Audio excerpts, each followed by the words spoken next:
আমি তোমার সাথে আর কোনো রকম কোনো রিলেশন রাখতে পারবো না। রিলেশন রাখতে পারবো না মানে?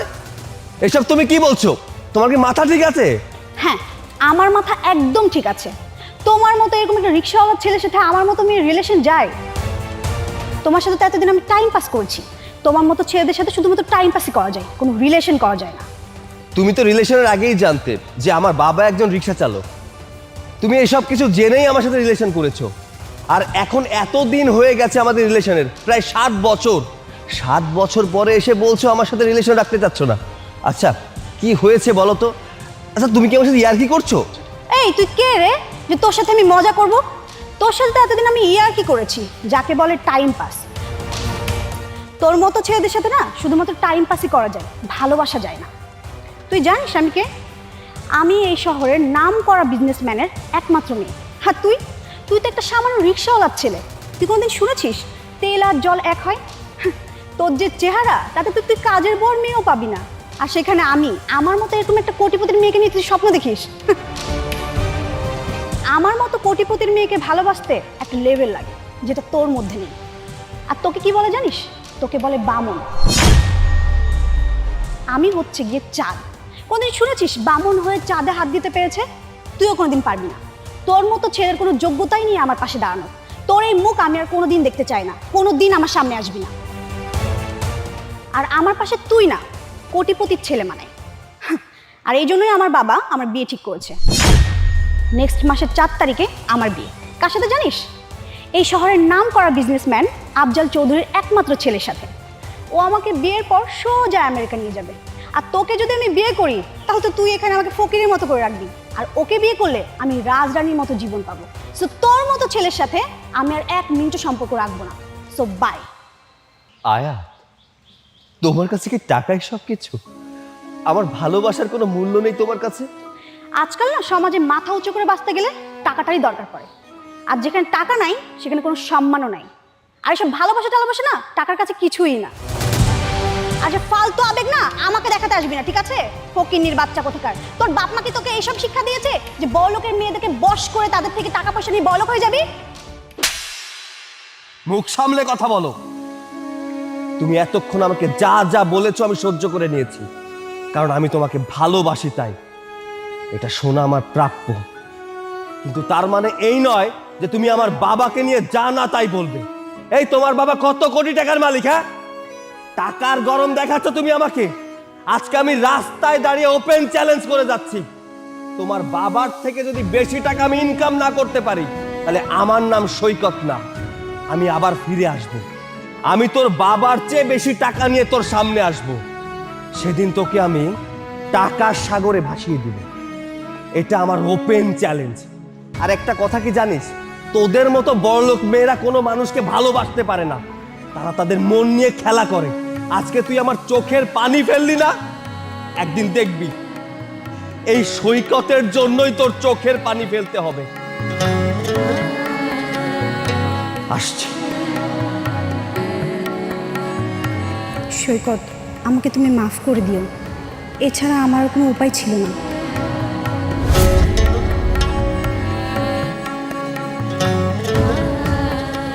ডাক্তার সাহেব, আপনি আমার মেয়েটাকে বাঁচান। আমার একমাত্র মেয়ে, ওর যদি কিছু হয়ে যায় আমি বাঁচবো না। ডাক্তার সাহেব, যত টাকা লাগে আমি দিব, তারপর আপনি আমার মেয়েকে বাঁচান। প্রয়োজন হলে আপনি বিদেশ থেকে বড় ডাক্তার আনেন। দেখুন আঙ্কেল, এইভাবে ভেঙে পড়বেন না।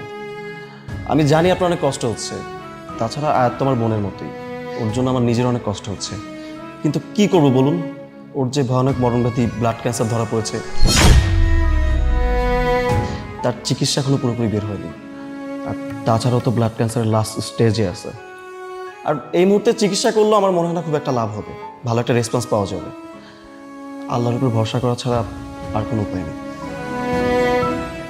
ডাক্তার সাহেব, আমার আমার একমাত্র রাজকন্যা এত বড় একটা রোগ হয়েছে, আমি বুঝতে পারিনি। না না, নিজেকে দোষ দিবেন না। আসলে ব্লাড ক্যান্সারের কোনো সিমটমই প্রথমে দেখা দেয় না, তাই হয়তো আপনারা বুঝতে পারেননি। কিন্তু যখন বুঝতে পারলেন তখন তো সবকিছু শেষ হওয়ারই পথে। আপনি ডাক্তার হয়ে কি বলছেন? ডাক্তার সাহেব, আপনার কাছে কি কোনো উপায় নেই? দেখুন, আপনি আমার বাবার বন্ধু, তা আমি কোনো মিথ্যা আশ্বাস আপনাকে দিতে যাচ্ছি না, কারণ মিথ্যা আশ্বাস দিলে আপনি পরে হয়তো আরও বেশি কষ্ট পাবেন। তাই সত্যিটাই বলছি, আয়াত বেশি হলে আর 6 মাস আমাদের মাঝে থাকবে। আমি বিশ্বাস করি না ডাক্তার সাহেব, আমার মেয়ের তো জীবন শুরুই হয়নি, এখন যদি শেষ হয়ে যায় আমি আমি বাবা হয়ে কিভাবে সহ্য করবো ডাক্তার সাহেব? আপনার দুটো দুটো ভয় ধরি ডাক্তার সাহেব, আপনি আমার মেয়েরে বাঁচান। দেখুন, এইভাবে ভেঙে পড়বেন না। আপনি যদি ভেঙে পড়েন আপনার মেয়ের কি হবে, আয়াতের কি হবে? আর তাছাড়া আয়াত যদি একবার জানতে পারে, ওর মনের জোরটাও ভেঙে যাবে। আর যদি মনের জোরটাও ভেঙে যায়, 6 মাস কেন, 15 দিনও টিকে রাখতে পারবো না আমরা। ও যদি কিছু জিজ্ঞেস করে তাহলে বলবেন খুব সাধারণ একটা রোগ হয়েছে, ওষুধ খেলে ঠিক হয়ে যাবে। আমি তাহলে আজকে আসি।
এখন সৈকতকে এই ব্যাপার কিচ্ছু জানা যাবে না।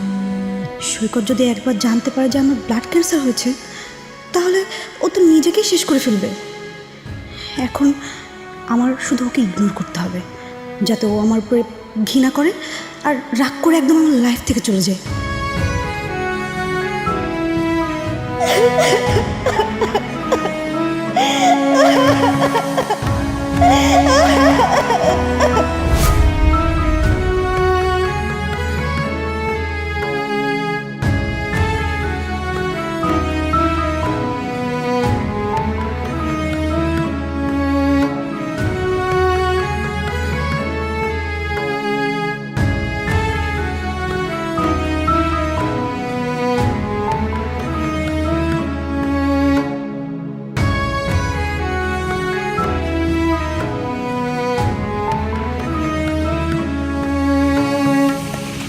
কি রে বাবা, তুই এরকম মন খারাপ করে বসে আসিস কেন? তুই তো কখনো মন খারাপ করে বসে থাকস না, কিছু হয়েছে? মা, একটা কথা বলো তো, আমরা গরিবরা কি মানুষ না? আমরা কি খেল না? কেন বাবা, তুই এইসব কথা কইতেছিস কেন? মাগো, দুনিয়াতে গরিবদের কোনো মূল্য নাই, গরিবদের কেউ ভালোবাসে না। গরিবের মন নিয়ে সবাই খেলতে ভালোবাসে। যাদের কাছে টাকা আছে শুধু তাদেরই মূল্য আছে। বাবা, তুই এসব কি বলতেছিস? হ্যাঁ মা, আমি একদম ঠিক বলছি মা। জানো মা, এক বড় লোকের মেয়ে আমার মনটা ভেঙে টুকরো টুকরো করে দিয়েছে। 7 বছরের সম্পর্ক ছিল আমাদের, আমার কাছে টাকা নেই বলেও আমাকে ছেড়ে চলে গিয়েছে মা। জানো মা, মেয়েটা কি বলে? আমার সাথে নাকি টাইম পাস করছে। আমরা নাকি টাইম পাস করার মানুষ। আমিও ছেড়ে দিয়ে কথা বলি নাই, আমিও বলছি যে টাকার অহংকারে আমরা ছেড়ে চলে যাচ্ছ, এর থেকে 1000 গুণ টাকা আমি ইনকাম করে দেখাবো। এই রিক্সাওয়ালার ছেলে চ্যালেঞ্জ, এটা মা, আমি চ্যালেঞ্জ দিয়ে এসেছি। মা, তুমি শুধু আমার জন্য দোয়া করো, তাহলে আমি বড় লোক হতে পারি, টাকা ইনকাম করতে পারি। তুই মন খারাপ করিস না, আল্লাহর উপরে ভরসা রাখ, আল্লাহ তোর মনের আশা পূরণ করে দিব। আর মায়ের দোয়া তো তোর সাথে আসছিল বাবা। শোন, আজকে যে টাকার জন্য তোরে ছাইড়া গেছে, একদিন দেখবি সেই তোর কাছে ফিরে আসছে। তুই এসব বাদ দে, চল ঘরে চল। সারাদিন তো মনে হয় কিছু খাস নাই, চেহারাটা কেমন শুকিয়ে গেছে। তোর এরকম অবস্থায় দেখলে আমার কি ভাল লাগে ক? একটা অন্য মেয়ের জন্য তুই তোর মারে কষ্ট দিবি? না না মা, এসব বলো না।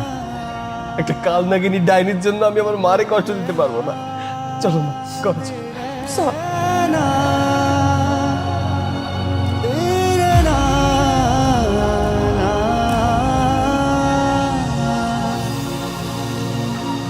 মারে, তোর কি হয়েছে?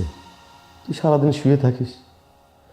আগে তো আমার সাথে কি সুন্দর হাসি খুশিতে কথা বলতি, এখন তো আর আমার সাথে হাসি খুশিতে কথা বলিস না। এখন সবসময় তোর মন মরা দেখি। মারে, তোর শরীরটা কি বেশি খারাপ? কেন বাবা, আমার শরীর খারাপ লাগবে কেন? আর তুমি না আমাকে বলেছো আমার কিছু হয়নি। এই দেখো, আমি তো একদম ঠিক আছি। নাকি তুমি আমাকে মিথ্যা কথা বলেছো? আমার কি বড় কোনো অসুখ হয়েছে? তুমি কি আমার কাছে কিছু লুকোচ্ছ? না না মা, তোর বড় কোনো রোগ হবে কেন? তুই একদম ঠিক আছিস। আর মা, আমি কি কোনোদিন কোনো কিছু লুকিয়েছি তোর কাছে? বল। কিছু না লুকালে এভাবে কান্না করছো কেন? আর কই, আমার চোখে পানি আসবে কেন? ওই চোখে একটা পোকা ঢুকছিল, আর ডাক্তার বলেছিল দিনে 3 বার ড্রপ নিতে। আজকে দিতে ভুলে গেছি, এই জন্য চোখ দিয়ে পানি আসছে। ঠিক আছে মা, আমি চোখের ড্রপটা দিয়ে আসি। ঠিক আছে বাবা। দেখবো বাবা, তুমি আমার কাছ থেকে কতদিন সব কিছু লুকিয়ে রাখতে পারো। তুমি যতদিন নিজের থেকে আমাকে কিছু বলবে না, আমিও ততদিন তোমাকে কিছুই বলবো না। সৈকত, আমি যে তোমার মনে অনেক কষ্ট দিয়েছি, আমি জানি। তুমি এখন আমাকে অনেক ঘৃণা করো, কিন্তু তাতে আমার কোনো অভিযোগ নেই। আমাকে ঘৃণা করে হলেও যদি তুমি ভালো থাকো, তাতেই আমার শান্তি। কিন্তু কিছু করার নাই দোস্ত, যেটা সত্যি সেটা তো আমাদেরকে মেনে নিতেই হবে, তাই না? এখন তোর একটা হেল্প আমার খুবই দরকার। তুই তো জানিস সৈকত আমাকে পাগলের মতো ভালোবাসে, আর ও যদি কোনোভাবে জানতে পারে যে আমি অসুস্থ, তাহলে তো পাগল হয়ে যাবে। তাই আমি একটা প্ল্যানিং করেছি। সৈকতের মনের মধ্যে আমার জন্য ঘৃণা জন্মানোর জন্য একটা প্ল্যানিং করেছি। কি প্ল্যান? সৈকতকে আমি বলেছি আমি ওকে বিয়ে করব না, আমার বিয়ে ঠিক হয়ে গেছে। আর যার সাথে বিয়ে ঠিক হয়েছে তার অনেক টাকা পয়সা আছে, এই জন্য ওর সাথে আমি সম্পর্ক রাখবো না। কিন্তু আমার যতদূর মনে হয় সৈকত এটা বিশ্বাস করেনি। তাই একটা প্ল্যানিং করছি। আমার একটা হবু হাজব্যান্ডকে নিয়ে ওর সামনে যেতে হবে, তাহলে যদি ও বিশ্বাস করে। কিন্তু এখন আমি হবু হাজব্যান্ড কোথায় পাবো? এই জন্য তোর একটা হেল্প আমার খুবই দরকার। তুই যদি কোনো একটা ছেলেকে ম্যানেজ করে মানে টক্সি হাজব্যান্ড হিসেবে নিয়ে আসতে পারিস, তাহলে খুব উপকার হয় দোস্ত। প্লিজ তুই আমার এই হেল্পটা কর। আচ্ছা, তাহলে তুই চিন্তা করিস না, আমি দেখতেছি। তাহলে আজকে আমি আসি। আচ্ছা ঠিক আছে।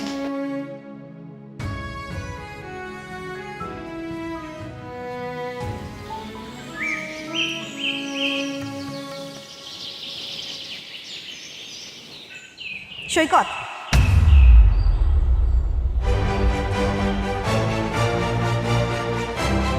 আগামী সপ্তাহে আমাদের এঙ্গেজমেন্ট। ও হচ্ছে আমার হবু হাজব্যান্ড। কি আমাদের দুজনকে একসাথে অনেক সুন্দর লাগছে না? সুন্দর তো লাগবেই। ও তো আর তোমার মতো ফকিন্নির ছেলে না। ওর কত বড় বিজনেস আছে জানো? মাসে 8 লক্ষ টাকার উপরে ও ইনকাম করে। আর ঢাকা শহরেও কতগুলো বাড়ি আছে, গাড়ি আছে, ও নিজেই বলতে পারবে না। আর যাই হোক, ও তো আর তোমার মতো টিউশনই করে খায় না।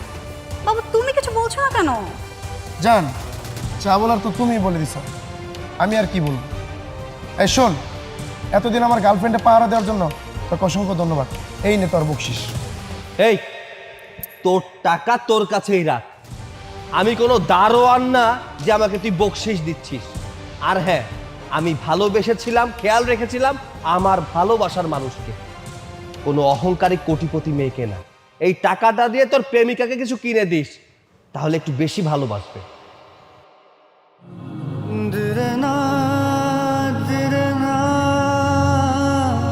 ম্যাডাম, আমার অভিনয় কীরকম হলো বলেন? খুব ভালো হয়েছে, দারুণ। Thank you madam. ম্যাডাম, এই আপনার টাকা। এই না আপনার পেমেন্ট। ম্যাডাম, আপনাকে অসংখ্য ধন্যবাদ। আবার যদি আমাকে লাগে তাহলে অবশ্যই আপনি ডাকবেন। ঠিক আছে, কিন্তু মনে হয় তার আর প্রয়োজন পড়বে না। ঠিক আছে ম্যাডাম, আমি আসি। ঠিক আছে। আয়াত এতটা নিচু হতে পারে আমি কোনোদিন কল্পনাও করতে পারিনি। মারে, তুই কি সত্যি সত্যি আমার সাথে বিয়ে করবি? আয়াত এতটা নিচু হতে পারে আমি কোনোদিন কল্পনাও করতে পারিনি। আয়াত এতটা নিচু হতে পারে আমি কোনোদিন কল্পনাও করতে পারিনি। আয়াত এতটা নিচু হতে পারে আমি কোনোদিন কল্পনাও করতে পারিনি। আমি ইয়াদকে এতদিন ভালোবাসতাম।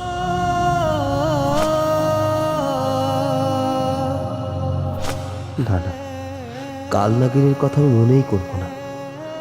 আয়াত, এতদিন তোমার প্রতি আমার ভালোবাসা দেখছো, আজ থেকে দেখবা আমি তোমাকে কতটা ঘৃণা করি, কতটা ঘৃণা করি।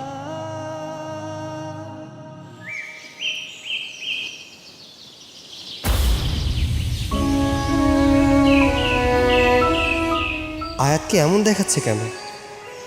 ওর কি হয়েছে? এখন তোর ভালো থাকার কথা, কারণ তার লাইফে যে গরিব ছেলেটা আর নেই।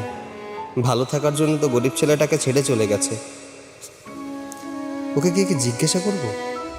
না না, আমি ওকে কথা দিয়েছি, যতদিন ওর থেকে বড় লোক না হতে পারবো ততদিন আমার এই মুখ ওকে কিছুতেই দেখাবো না। হয়তো নতুন টাকাওয়ালা প্রেমিকের জন্য এখানে অপেক্ষা করছে। আমি চলে যাই, আমাকে দেখলে আবার মাইন্ড করতে পারে, ভাববে আমি ওকে ফলো করছি।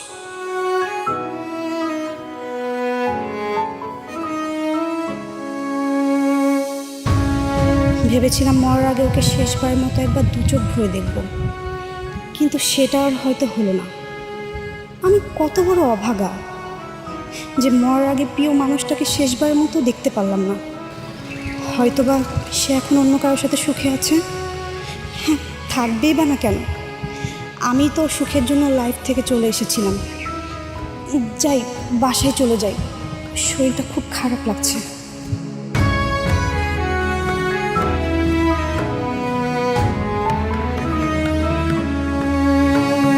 কি ব্যাপার আঙ্কেল, আয়াত বাইরে গেল কেন একা একা? আপনাকে আমি বারবার বলেছি এই সময় যাতে একা কেউ বাইরে না যায়, যে কোনো সময় যে কোনো দুর্ঘটনা ঘটে যেতে পারে, তখন কি হবে? কি করব বাবা, আপনি তো বলেছিলেন আমি আয়াতকে কিছু না জানাই। এখন যদি ওকে আমি বাইরে না যেতে দেই, তখন বলবে বাবা আমি বাইরে গেলে কি হবে, আর আমি তখন কি জবাব দিব? বুঝতে পেরেছি, কিন্তু এমন অবস্থা ওর জন্য বাইরে যাওয়া তো অনেক ক্ষতিকর।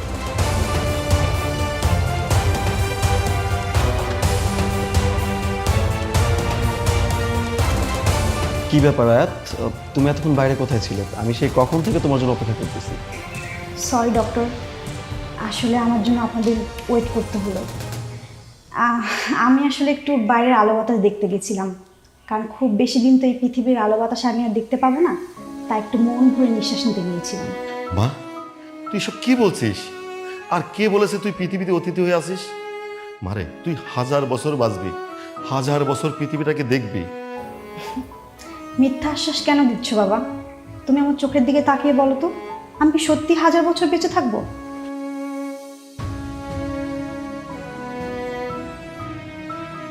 বাবা, তোমাকে আর আমার সাথে মিথ্যা অভিনয় করতে হবে না।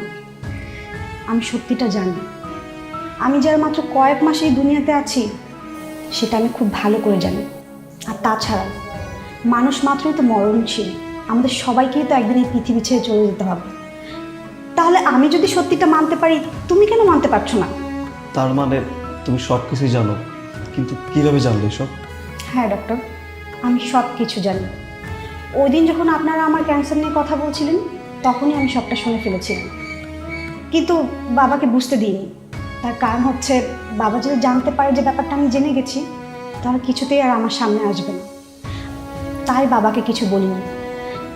আমার জন্য হলেও তো এখন বাবার মুখে আমি মিথ্যা হাসি দেখতে পাচ্ছি। আর বাবা, তুমি কান্না করছো কেন? আমি কি একেবারে চলে যাচ্ছি? আমি সব সময় তোমার সাথে থাকবো, তাড়া হয়ে। আর শোনো, আমি যখন থাকবো না, তখন কিন্তু তুমি একদম অনিয়ম করবে না। তুমি সব সময় অনিয়ম করো। ডক্টর, আপনি একটু বাবার দিকে খেয়াল রাখবেন। মানুষটা একদম বাচ্চা। আমি যখন একটু বাইরে যাই, বাবা ফ্রিজ খুলে মিষ্টি খেয়ে নেয়। এরকম করে চলবে বলো তো বাবা? আমি যখন থাকবো না, তখন তুমি যখন মিষ্টি খাবে, অসুস্থ হলে কে দেখবে তোমাকে? তবে আমি যাওয়ার সময় করিমকে বলে যাবো, ও যেন আর বাসায় মিষ্টি টিষ্টি না নিয়ে আসে।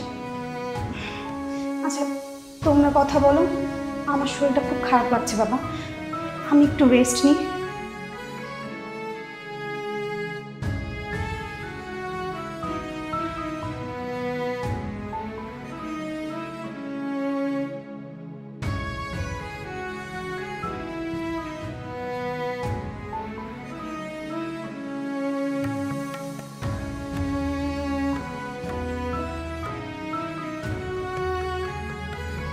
বাবা তোর কি হয়েছে?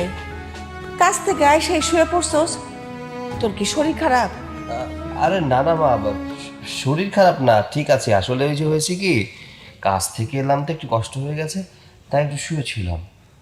এত রাত হয়ে গেছে, তুমি এখনো ঘুমোওনি কেন? আর তাছাড়া ডক্টর তো তোমাকে বলেই দিয়েছে যে সকাল সকাল ঘুমিয়ে পড়তে, রাত না জাগতে। বাবা তুই কাজ থেকে আইসা কিছুই খাস নাই, আমি কোনোদিন তোরে না খাওয়ায় ঘুমাইছি ক? মা আমার ক্ষুধা নেই, ক্ষুধা লাগলে তো আমি এমনিতেই খেয়ে নেই। বাবা তুই কি এখনো এই মেয়েটার জন্য কষ্ট পাস? তুই এখনো ওরে ভুলতে পারিস নাই? তুই এখনো ওর জন্য কষ্ট পাস না? আরে মা, তুমি এসব কি বলছো? আমি ওই মেয়েকে কেন মনে রাখতে চাই? যে আমাকে কষ্ট দিয়েছে তাকে মনে রেখে কি লাভ? ওই বেইমানের কথা আমার মনে পড়ে না মা। তাহলে ওর ছবি দেখতেছিস কি জন্য? আরে মা, হয়েছে কি, পুরনো সব ছবিগুলো ডিলিট করছিলাম, হ্যাঁ, তাই হঠাৎ করে ডিলিট করার সময় তুমি চলে এসেছো, এই আর কি। দাঁড়াও, আমি এখন ডিলিট করে দিচ্ছি। ওর মতো বেইমান মেয়ের ছবি আমার ফোনে থাকার কোনো প্রয়োজন নেই। যেটা মন থেকে ডিলিট করতে পারবি না সেটা আমারে খুশি করার জন্য ডিলিট করার কি দরকার? তার চাইতে একটা কাজ কর, তুই তো ওই মেয়ের অনেক ভালোবাসোস, ওই মেয়েটার ঠিকানাটা দে, আমি নিজে প্রস্তাব নিয়ে ওর বাবার কাছে যাব, দেখি উনি কি বলে। দরকার পড়লে আমি ওনার পায়ে ধরবো। তাও দিনের পর দিন তোর এই কষ্ট আমার সহ্য হয় না বাবা। আরে মা, আমি ওর জন্য একদমই কষ্ট পাচ্ছি না। আমি কেনই বা ওর জন্য কষ্ট পেতে যাবো বলো তো?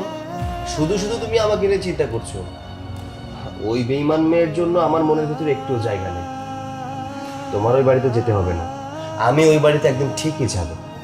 তবে যেদিন আমার কাছে ওদের থেকে বেশি টাকা হবে, সেই দিন আর দূরে নয়। তুমি শুধু আমার জন্য দোয়া করো। আর মা, এসব কথা বাদ দিয়ে তুমি যাও, অনেক রাত হয়ে গেছে, ঘুমিয়ে পড়ো। শুধু শুধু কথা বাড়িও না। তুমি যদি এইসব বিষয় নিয়ে কথা বলো তাহলে কিন্তু আমি তোমার সাথে কথাই বলবো না। আচ্ছা ঠিক আছে, আমি যাই, তুই কিন্তু ঘুমায় যাস, বেশি রাত করিস না।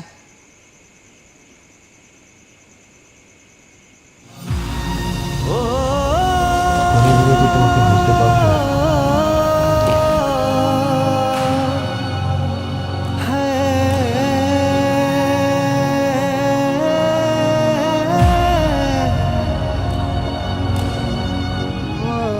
বাবা, আমার ফোনটা দাও।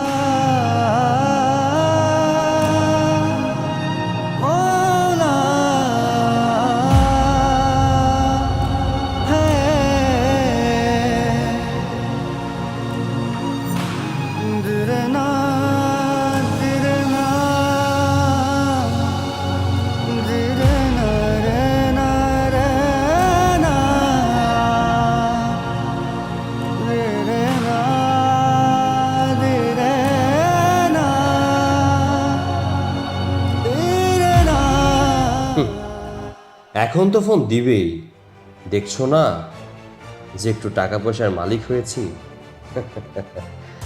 কিন্তু আমি যে তোমার ফোন রিসিভ করব না। আমি তোমার ফোন তখনই রিসিভ করব যখন তোমার বাবার থেকে বেশি টাকা আমার হবে। যতই ফোন দাও কোনো লাভ হবে না। বাবা, আমার মনে হয় শেষ ইচ্ছাটাও আর পূরণ হলো না। ভেবেছিলাম ওকে দেখব, সেটা আমার ভাগ্যে হয়নি। এখন ওর কণ্ঠটা শুনতে চেয়েছিলাম শেষবারের মতো, এই ইচ্ছাটাও পূরণ হলো না। এই আফসোস নিয়ে আমাকে দুনিয়া থেকে চলে যেতে হবে। কিন্তু আমি জানি আমি চলে যাওয়ার পরে ওই বাড়িতে আসবে, তখন তুমি ওকে এই চিঠিটা দিও।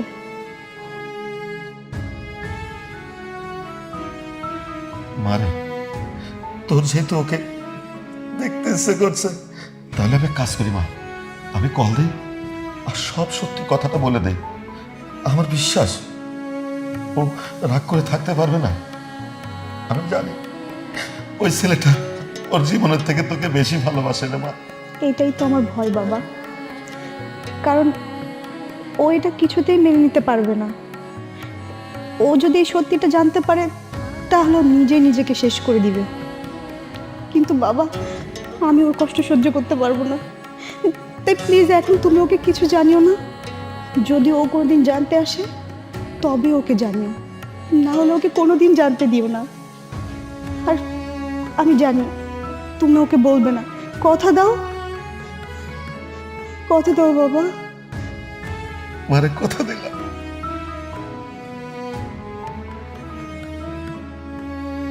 বাবা, বাবা আমার খুব কষ্ট হচ্ছে বাবা। বাবা আমার হাতে মনে আর সময় নেই।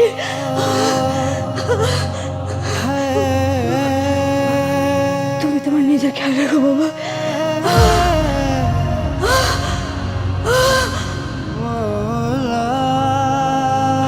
মা, মা চুপ হয়ে গেলি কেন? মা, তোর কি খুব কষ্ট হচ্ছে?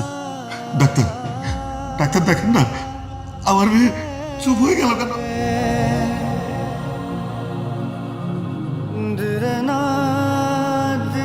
আমাদের আয়াত আর আমাদের মাঝে চিরকালের জন্য চলে গেছে। আয়াত আর কোনোদিন ফিরবে না। মা, ও মা, কথা বল মা, কথা বল। ও ডাক্তার, আমার মেয়ে আমার সারি চলে যেতে পারে না ডাক্তার। ও মা, কথা বল। আমার কি না বাবা বলে ডাকে না।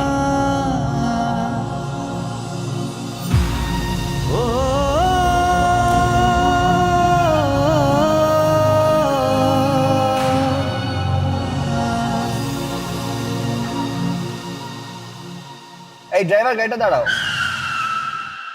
কিরে, রাস্তার মধ্যে হঠাৎ করে গাড়ি থামালি কেন? কোনো সমস্যা? মা, কোনো সমস্যা না, আসলে হঠাৎ করে আমার একটা কাজ পড়ে গেছে তো, এর জন্য যেতে হবে। কিন্তু ওদিকে তো মেয়ের বাড়ির লোকজন সবাই অপেক্ষা করছে তোর জন্য। আরে মা, তুমি একটু ওখানে ম্যানেজ করো, আমি কিছুক্ষণের মধ্যে তোমাদের সাথে জয়েন করছি। আসবি তো, নাকি আবার কাজের চাপে সবকিছু ভুলে যাবি? তুই তো আমার কাজের চাপে সব ভুলে যাস। প্রমিস মা, তোমাকে যেহেতু আমি প্রমিস করেছি সেহেতু ঠিক সময় মতো আমি চলে আসবো। আমার হাজারো কাজ থাকলেও আমি তোমার প্রমিস ভাঙবো না। তুমি যাও, আমি ঠিক সময় জয়েন করবো। আচ্ছা ঠিক আছে, যা, কিন্তু বেশি দেরি করবি না। বেশি যদি দেরি করিস তাহলে কিন্তু আমার চাইতে খারাপ আর কেউ হবে না, এটা কিন্তু বলে দিলাম সৈকত।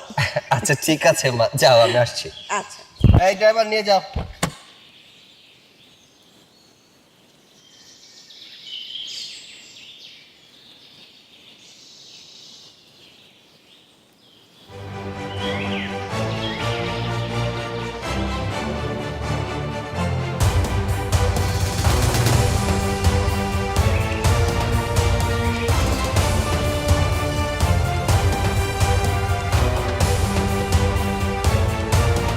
আয়াত, আয়াত, এই বড় লোকের অহংকারী মেয়ে, কোথায় তুমি? বেরিয়ে এসো, দেখে যাও গ্রামের অশিক্ষিত ছেলেটা আজ কোন পজিশনে দাঁড়িয়ে আছে। তোমাকে না দেখাতে পারলে তো এই পজিশনটাই বৃথা হয়ে যাবে। কি হলো? বেরিয়ে এসো।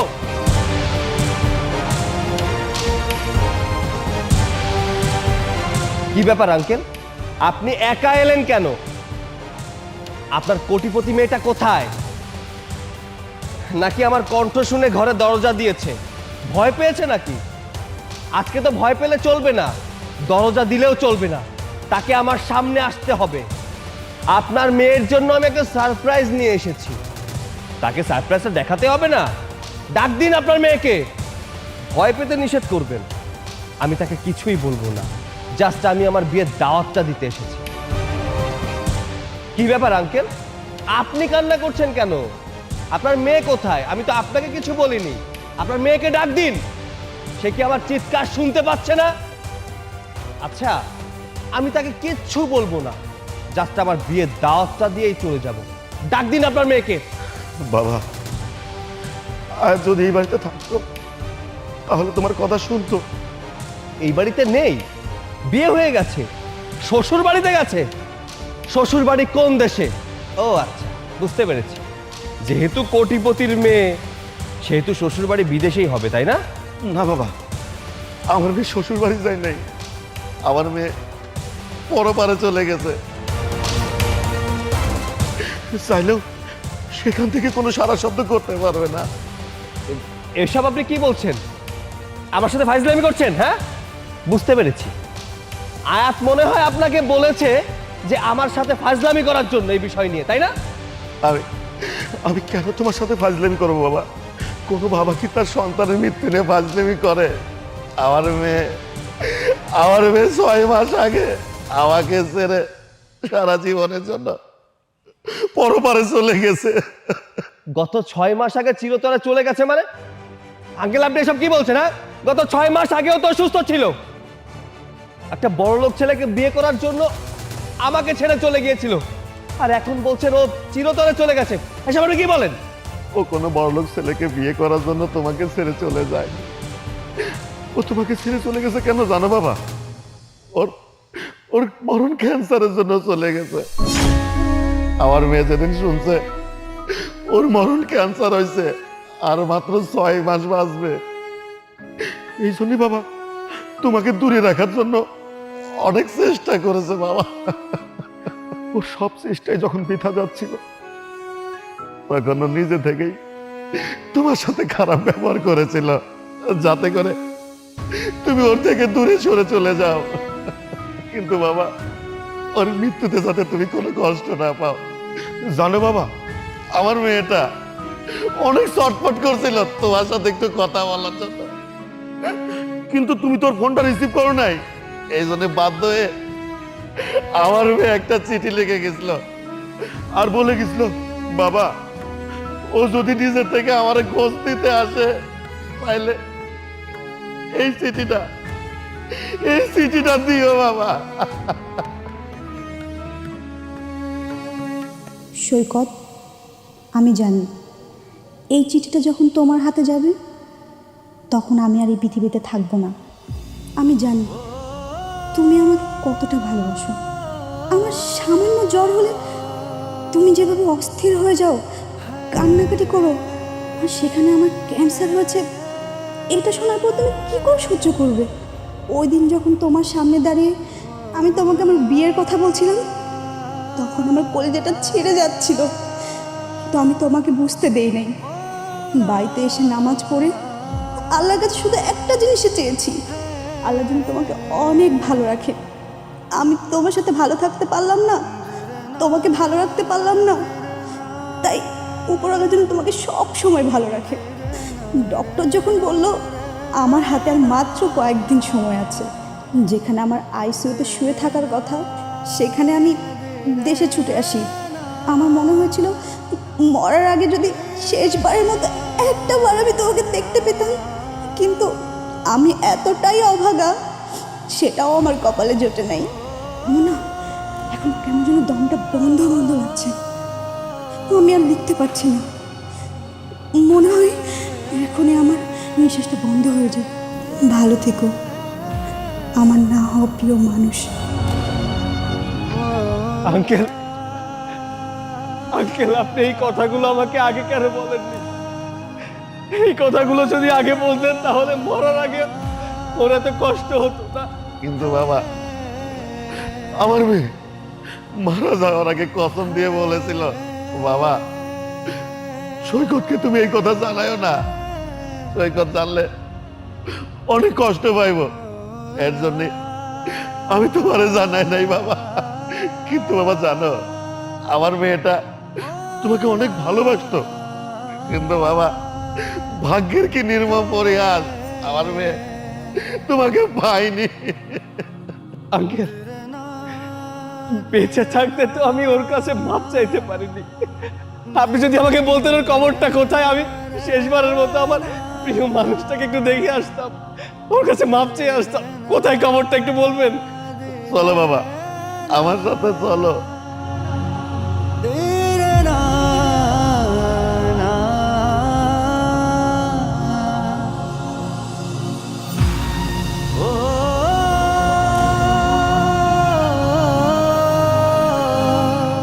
বাবা, আমার আমার আয়াত মায়ের ছোট্ট মাটির ঘর, আমার মা এই ছোট্ট ঘরে ঘুমায় রয়েছে। আমার মারে হাজার ডাকলেও আমার মা কথা শুনতো না। আয়াত,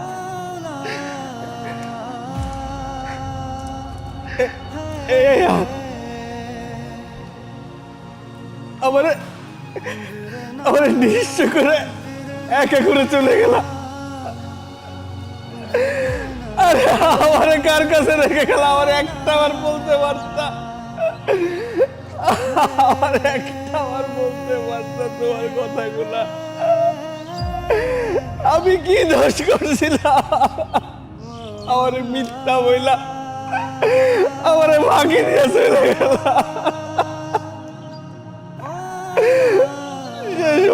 একটু ক্ষমা চাওয়ার সুযোগটাও দিল না। আমি কারে নিয়ে থাকবো? তুমি তো লাশ হয়ে চলে গেছো, আমি তো জীবন্ত লাশ। আরে মায়েরা কত ভালো ছিল, অল্প বয়সে মায়েরটা মারা গেল। ছেলেটাও না এই মায়েরটারে অনেক ভালোবাসত, বুঝলে? চল, আল্লাহ আল্লাহ নিয়ে গেছে, হ্যাঁ, চল আমরা কাজে দেখি।